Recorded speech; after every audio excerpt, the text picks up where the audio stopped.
Wow! ரொம்ப நாள் நம்ம ஆவலா எதிர்பார்த்துட்டு இருந்த ஒரு கேள்விக்கான பதில். ஆனா, இந்த கேள்வி ரொம்ப நாள் நம்ம மனசுக்குள்ளயே இருக்கு. விக்காவோட இன்டர்வியூவே வரமாட்டேங்குதே அப்படின்ட்டு. எஸ், அந்த மாதிரியான ஒரு தருணத்தில நம்மளுடைய அசார் வந்து டேட் வித் அசார் அப்படின்ட்டு அவரோட யூடியூப் சேனலில் செலிபிரிட்டிஸ் கூட ஒரு அழகான உரையாடல் ஏற்படுத்திட்டு இருக்காரு. இது மாதிரி யூடியூப்பில் அவர் நம்ம விக்கா வச்சு ஒரு இன்டர்வியூ பண்ணுறேன் அப்படிங்கிற மாதிரி லாஸ்ட்டாக போட்டிருந்தார்.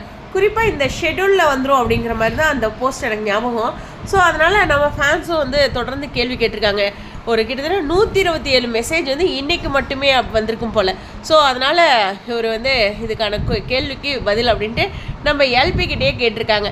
இதில் எல்பியோட அப்டேட் என்னென்னா, நான் வரேன், நம்ம ஷோ பண்ணலாம் அப்படிங்கிற மாதிரியும், இப்போ ஷெடியூல் போகுது, ஒருவேளை நடுவில் பிரேக் இருந்துச்சுன்னா வரேன் அப்படிங்கிற மாதிரியும் அவங்க சொல்லியிருக்காங்க. இது லக்ஷ்மி பிரியாவுடைய அப்டேட்டு.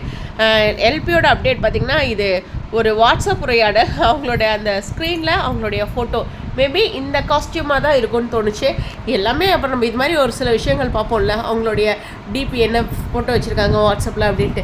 சரி, விஷயத்துக்கு வரலாம். இதில் எல்பியோட அப்டேட் மட்டும்தான் ஒரு அசார் கொடுத்துருக்காரு. சுவாமி வந்து எப்போ வராங்க, 2 பேர் சேர்த்து தான் எடுக்கிறாங்களான்னு தெரில, அது இந்த பக்கம். பட் விகா இன்டர்வியூ ரிலேட்டடாக தான் அவர் பேசியிருக்காரு. இருந்தாலும் எல்பி சைட்லேருந்து எப்போ அவங்களுக்கு பிரேக் கிடைக்குதோ அப்போ வரேன்னு சொல்லியிருக்காங்க. அதை மட்டும் இந்த இடத்துல மென்ஷன் பண்ணிக்கிறேன். வெயிட் பண்ணி பார்ப்போம். ஒரு பயங்கர சர்ப்ரைஸான அப்டேட். உங்களுடைய கருத்துக்கள் ஸ்டேடியம்.